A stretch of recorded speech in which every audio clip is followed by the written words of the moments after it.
জয়সু প্রত্যেককে।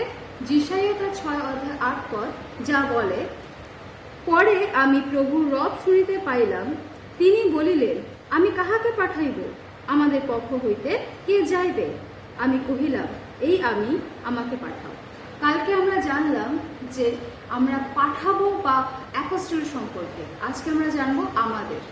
আমাদের একটি বহুবচন বা প্লুরাল ওয়ার্ড, যা আমাদেরকে বোঝায় একের অধিককে।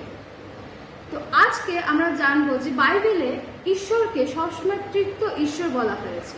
পিতা ঈশ্বর, পুত্র ঈশ্বর, পবিত্র আত্মা ঈশ্বর। আজ আমরা যখন বাইবেল পড়ি, আমরা অনেক সময় অনেক ভার্সে দেখতে পারি যে ঈশ্বর বলছে আমাদের প্রতিমূর্তিতে। যেমন আদি পুস্তক 1 অধ্যায় 27 পদে লেখা আছে, আসো আমরা আমাদের প্রতিমূর্তিতে মনুষ্য নির্মাণ করি। তাও তৃতীয় ঈশ্বরের কথাই বলা হয়েছে। তো আমরা যখনই প্রার্থনা করি, যখনই আরাধনা করি, আমরা তৃতীয় ঈশ্বরকেই আরাধনা করি। আজকে আমরা আমাদের সম্পর্কে জানলাম। এরপর আমরা পরবর্তী সময়ে আমরা অন্য আরেকটি কিওয়ার্ড এই ভার্স থেকেই জানবো, তা হচ্ছে আমি যাব। ধন্যবাদ।